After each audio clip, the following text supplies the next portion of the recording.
How is everybody doing this fine day? I hope all of you are having a phenomenal day. I know I am, and I just got done with a podcast with Mark for a different thing besides Evening Rants, and tonight we'll be live again on Evening Rants. Hope all of you are having a phenomenal week. I know I am, and it's just started, so let's get it cracking.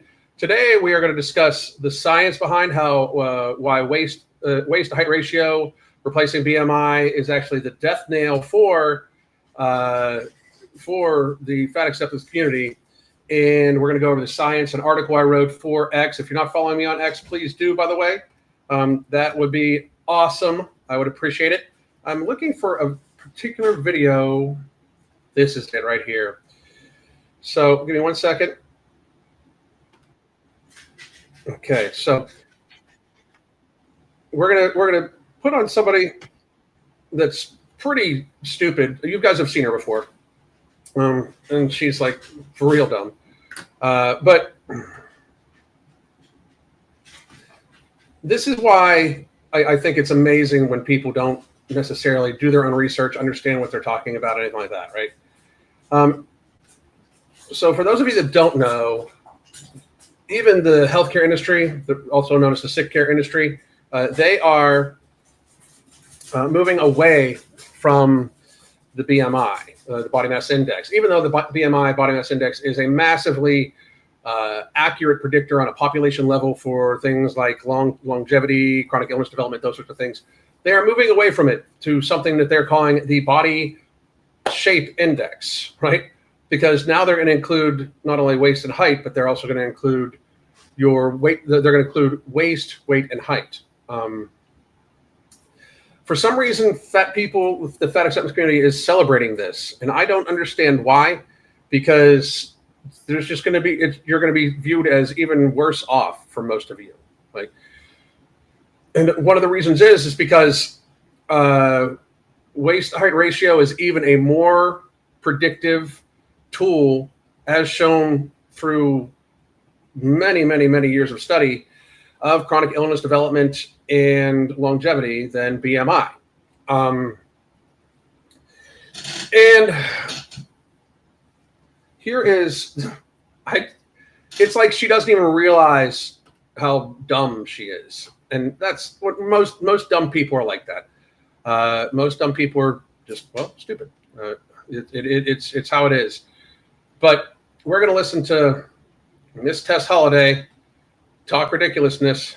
Give me a second here. Move that in so we can blow her up a little bit because we don't need to see her comment. But let's get it started, shall we? I want to talk about something really exciting that has just come out today with the New York Times. And this is an article that is talking about how finally, like a lot of folks that exist in a larger body have been saying for so long, the BMI is an outdated method.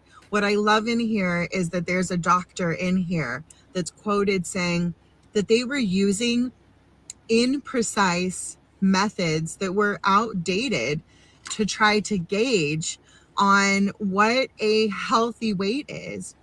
The doctor went on to, and now it's more about what a healthy waist is, and it's wild to me that she doesn't realize this, right? And I love how she like air quotes weights, like this woman's waist to height ratio is holy shit.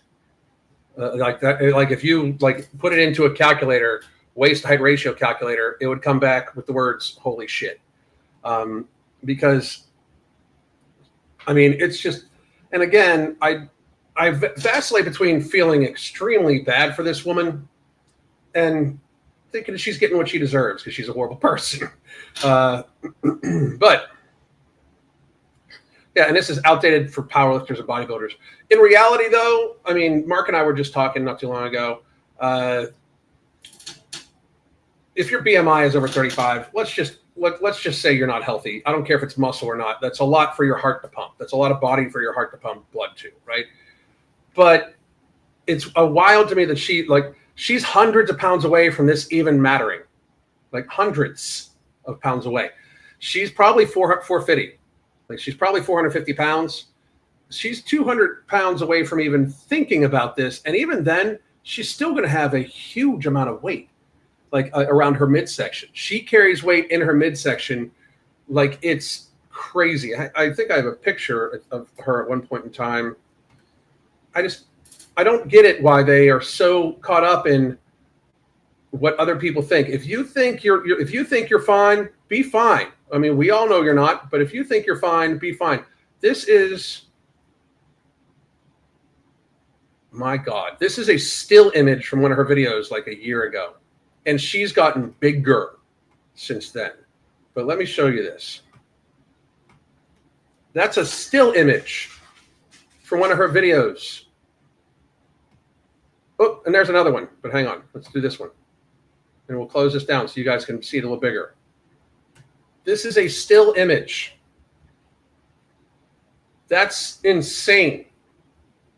That's insane. That's crazy talk. For her to even be like, I love how she's all of a sudden talking about health and things like that. It's so insane to me because clearly, and I mean very clearly, she's unhealthy. Look at the skin, look at everything like that. She's just unhealthy. But let's do this. Let's get back to listen to what the rest she has to say. It's so important.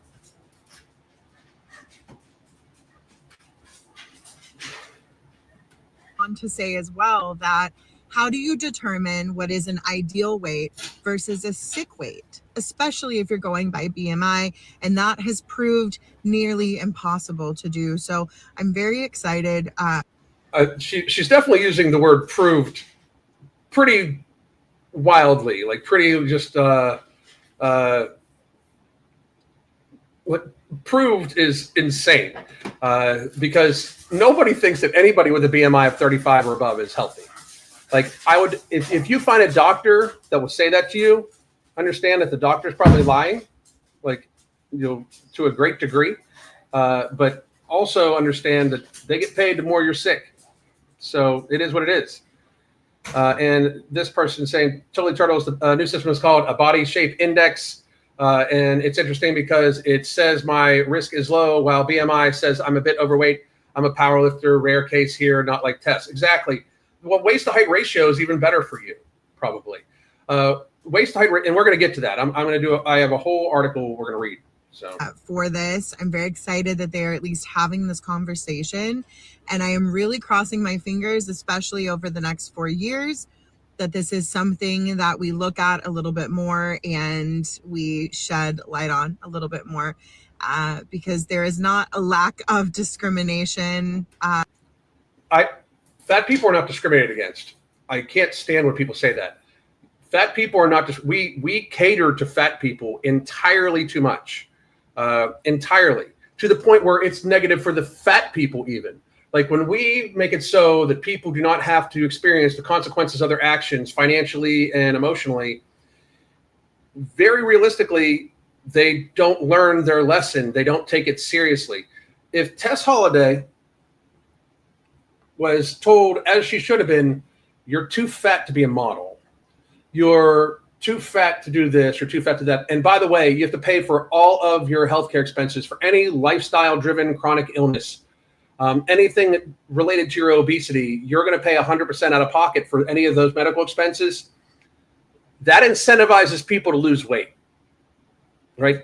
It's amazing how people like, and this is, we'll go over this in a minute.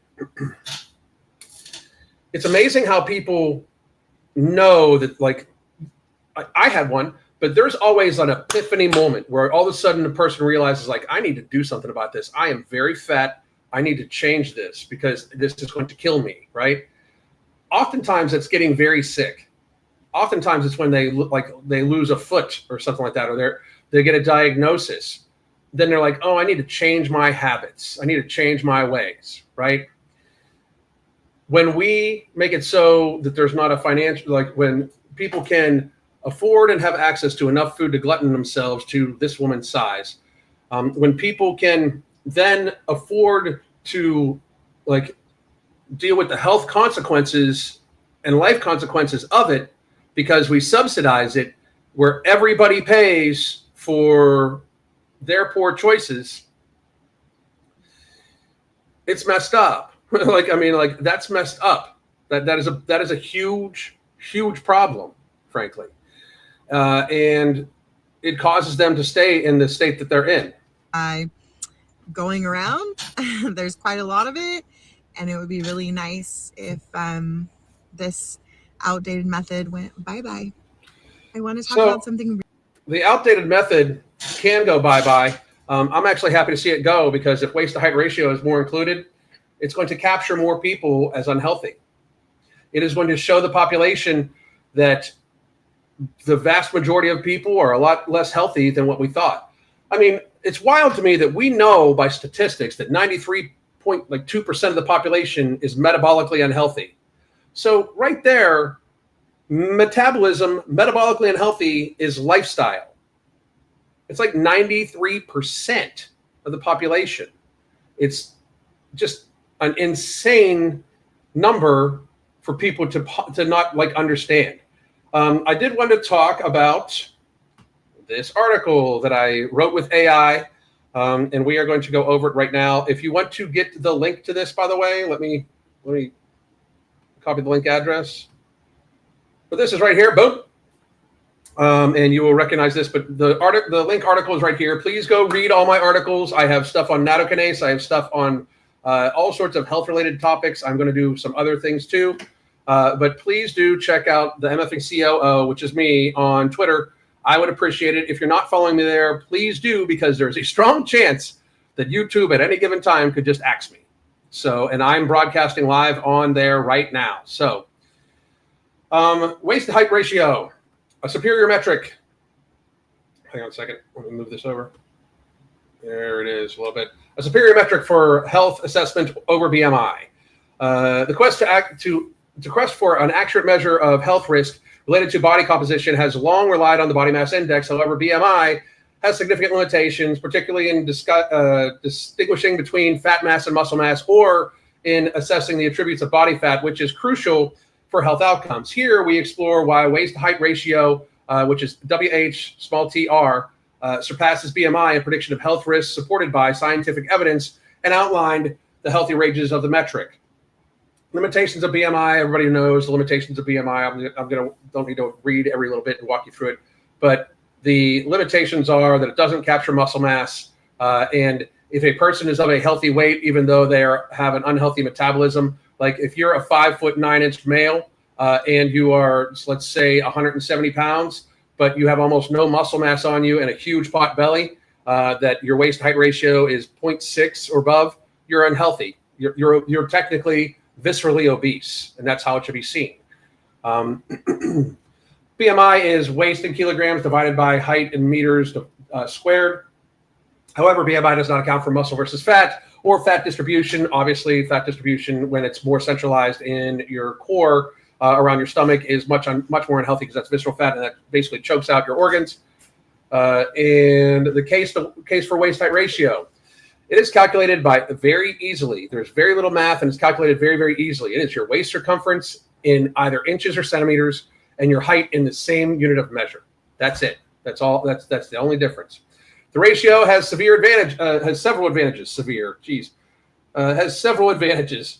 Waist height ratio focuses on abdominal fat, which is a significant predictor of cardiovascular risk, metabolic syndrome, and diabetes, and that is supported by Ashwell et al. 2012. Cultural and ethnic variability, unlike BMI, which can be less effective across different ethnic groups due to varying body compositions, waist height ratio has shown consistency in predicting health risks across diverse populations. So there can be no more like, well, that was made for white people, or that was made for this people. There can be no more like, well, I'm a Pacific Islander, so I have but by the way, I'm not being racist. Pacific Islanders actually do have a larger bone structure and muscle mass, but they have the same waist height ratio. But there's the simplistic and practicality. Waist to height circumference and height is straightforward, making waist to height ratio an accessible tool for health assessment in various settings, right? You can even visually assess most people. If you're 400 pounds, I can visually assess that you're not healthy because you are as big around as you are tall, likely. Correlation with health outcomes. Numerous studies have linked waist to height ratio more closely with health outcomes than BMI. Cardiovascular disease, a study by Schreiner et al. 2010, found that waist height ratio is better predictor of cardiovascular events than BMI in a cohort of over 25,000 individuals. So that just straight up is a great sample size group and a repeatable peer-reviewed study. Diabetes. Ashwell et al. 2012 demonstrated that waist-to-height ratio was more strongly associated with diabetes risk than BMI in both men and women. Mortality research at Sava et al. 2013 indicated that waist-to-height ratio was a more potent predictor of all-cause mortality than BMI in a large European study. Health ranges of waist-to-height ratio. The consensus in current literature supports the following waist-to-height ratio values for assessing health risk. Waist-to-height ratio is healthy when it's under 0.5. So that means if you take your waist, like right here is my bottom of my rib cage. Right here's my belly button. If I go straight across here, there's about 2 fingers above my belly button is where I should take this measurement. That is my waistline. That is where where you should not have visceral fat. That's where I should not look like I'm a pregnant man, right? Divide that by my height measurement. Mine this morning was like 0.44 or something like that. Increased risk is from 0.5 to 0.59, and a substantial risk is over 0.6. Just as reference, the average woman in 2018, according to the CDC, had a waist-to-height ratio of 0.601 something. So the average woman was at substantial risk by waist-to-height ratio in 2018. They just did not use this metric because it's better to say 42% than over 50%. So now, thresholds are based on an extensive epidemiological research. Ashwell and Hines, 2005, suggest that waist-to-height ratio of 0.5 could serve as universal threshold for increased health risk applicable across different ethnic groups. Browning et al. 2010 conducted a meta-analysis which supported that waist-to-height ratio of 0.5 was the best cutoff for predicting metabolic syndrome and cardiovascular risk worldwide. Comparative studies and evidence. Comparative evidence, a study comparing BMI, waist-to-height ratio, and waist circumference in predicting heart health outcomes found waist-to-height ratio to be superior, particularly in individuals with normal BMI, but high waist circumference, which is what I'm always talking about. And that's Huxley et al. 2010. Longitudinal data, over time, longitudinal studies like one of Gelber et al. 2007 have shown that changes in waist-to-height ratio over time are better predictors of future health issues than changes in BMI alone. Clinical implications, screening and prevention, waist-to-height ratio in routine health checks could lead to earlier interventions. Tailored health advice. Healthcare professionals can provide more personalized advice based on waist-to-height ratio. Public health policy can be implemented to take a look at this. Limitations of waist-to-height ratio. Measurement variability. Consistency in measuring waist circumference can vary, which might affect accuracy. I don't know how they can do that, but that's one of the things that AI came up with. And not a sole indicator, like BMI waist-to-height ratio should not be the only measure used. Other health indicators like blood pressure, cholesterol levels, and physical fitness tests provide a more complete health assessment. But arguably, we know, as been shown by the data, that waist-to-height ratio is a very accurate predictor of longevity, health, those sorts of things. So it should be looked at in that fashion. Now, conclusion. The waist-to-height ratio stands out as a more effective indicator of health risk compared to BMI, offering insight into distribution of body fat, which is crucial for predicting and managing cardiovascular disease, type 2 diabetes, and other metabolic disorders. Even type 1 diabetes, you shouldn't have visceral fat. It's very, very dangerous, actually. The simplicity and universality of waist-to-height ratio make it an excellent tool for both clinical practice and public health policy. By aiming for a waist-to-height ratio below 0.5, individuals can work towards reducing their health risk significantly. However, with any metric, waist-to-height ratio should be used in conjunction with other health assessments by comprehensive evaluation of an individual's health. And again, it should come along with a healthy whole food nutrition diet. You should be getting plenty of sleep, plenty of stress relief, plenty of hydration, those sorts of things. It's things I always talk about. And if any of you, again, wanted to go over to this, you can go over to this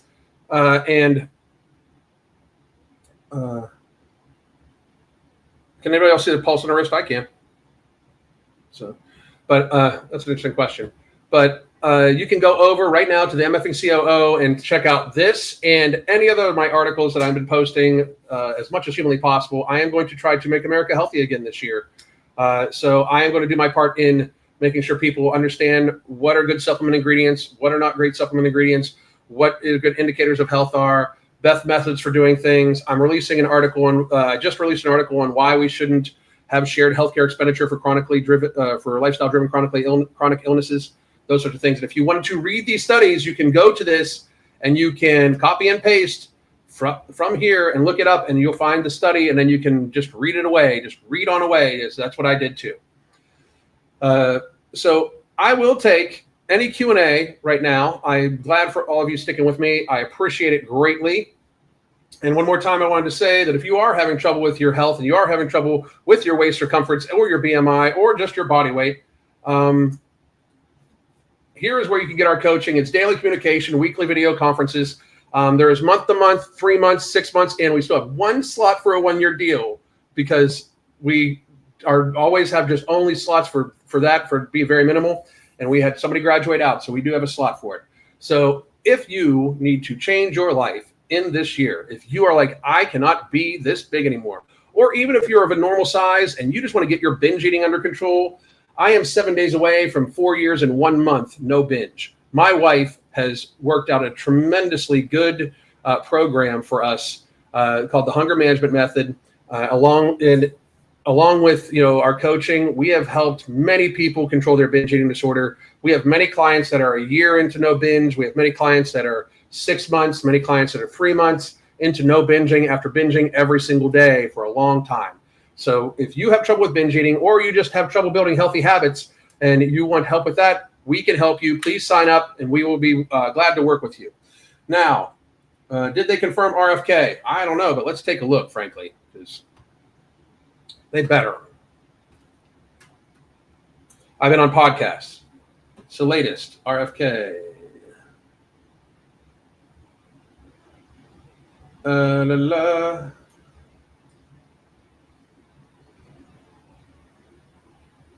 I don't think they voted yet. Yeah, I don't think they voted yet. They haven't voted yet, I don't think. I hope they do. They better. They better. They better.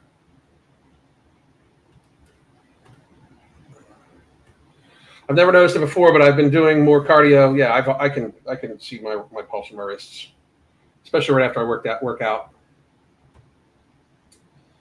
Take Foodie Beauty as a client? No, ever. No, never. She doesn't want help. That's the thing. She wants attention, and absolutely not. She's just a vile, disgusting human being. So no. I too can see my pulse wrists. Good for you. Good.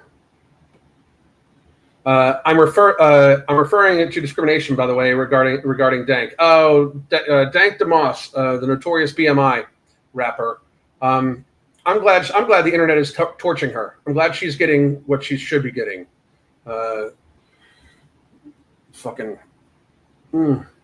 I'm very glad. So, this is awesome. I'm down 93 pounds, and it's been a lot of work to figure out what worked for me and changing my mindset about a lot of things. Great job. Everybody congratulate Millie. That is an outstanding accomplishment, and we definitely celebrate those there. It's crazy to me Tess and other fat acceptance are so big because I feel like I get desensitized from seeing them so much, and my brain still realizes they're big, but it doesn't feed. I feel you. It is crazy, crazy. How big they are, and it does desensitize to you, and that's a problem too, because like now, just what I was saying before, the average woman in 2018 had a waist to height ratio of over 0.6, which makes them at very high risk, meaning morbidly obese. And we view the average woman as just being average, and that's a problem. The average woman is already at high risk of cardiovascular disease, type 2 diabetes, and shortened lifespan. That's the problem. That's the actual problem, and people just have gotten so desensitized to it, we don't care. I did my waist to height 0.63. Sign up for coach, and we can help you. Sign up.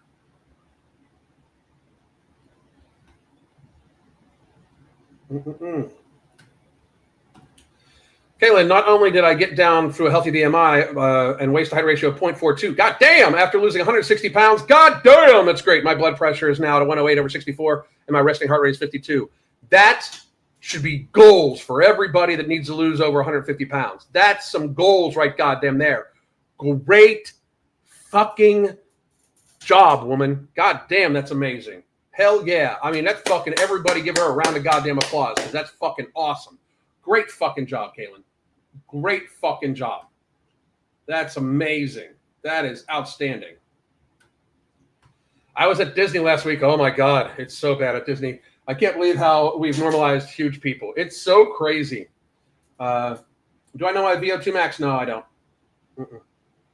I don't get those things tested. I just work out really fucking hard, like really fucking hard every single fucking day. I do anywhere from 30 minutes to an hour of nonstop, from one exercise to another exercise, no rest in between. And I normally, like when I do bicep curls, I do bicep curls for a minute, as many as I can. Then I do body weight squats or do goblet squats or deadlift for a minute, as many as I can. I like training how we used to run these things called Sit Food for 6. It's from exercise to exercise to exercise to exercise with almost no rest. And I keep my heart rate very, very high. I break into a very good sweat at least once a day, and I don't worry about the VO2 max stuff. I don't. I can't believe how big Tess is. I have no idea how she fits in a car to drive. Me either. Me either. This is true about desensitizing sizes. In the U.S. and Canada, a size 18 U.S. woman is average. In the EU, you're considered to be a large size of normal if you're a U.S. size 12. I mean, because we're fat here. We're very fat here. It's not genetics, by the way, either. If it was genetics, it would be a worldwide problem. This is very centralized to America. This is a lifestyle problem. It is not your genetics.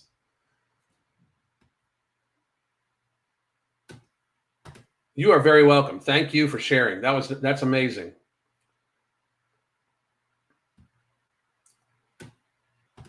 How long did it take? How long should it take to lose 51 pounds healthily with lower back arthritis?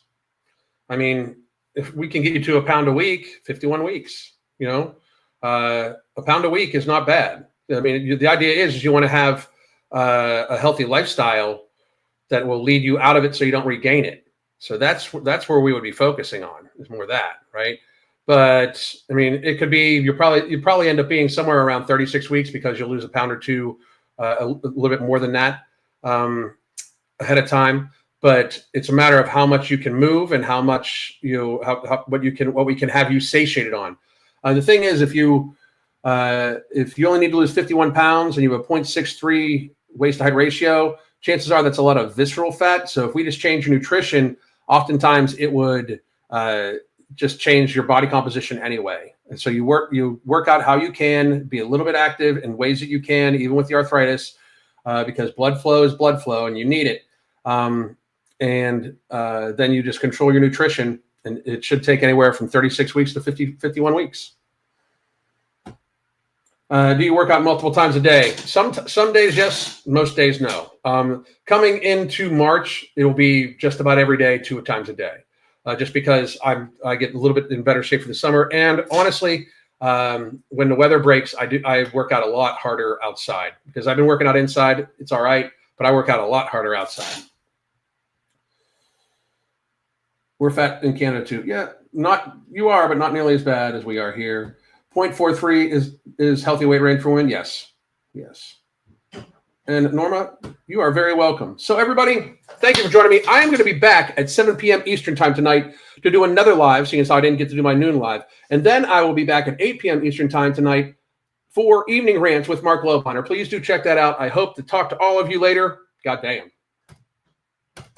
The Holy Trinity Bundle isn't just about weight loss, it's about empowering you to find your healthiest, happiest self. Let's talk about what's in the bundle and how it caters specifically to our needs. First, we got Ember, which is not just any fat burner. It's also going to boost your mood, your energy levels, while also suppressing your appetite. And if you're worried about it being too strong, you can split the tablet in half to tailor its impact. Next, we have Alchemy NCT, which turns the carbs that you eat into energy and not fat. Yes, energy, not fat. This is our way of making sure that the meals that you eat contribute positively to your weight loss journey. And girls, we all know that we want that.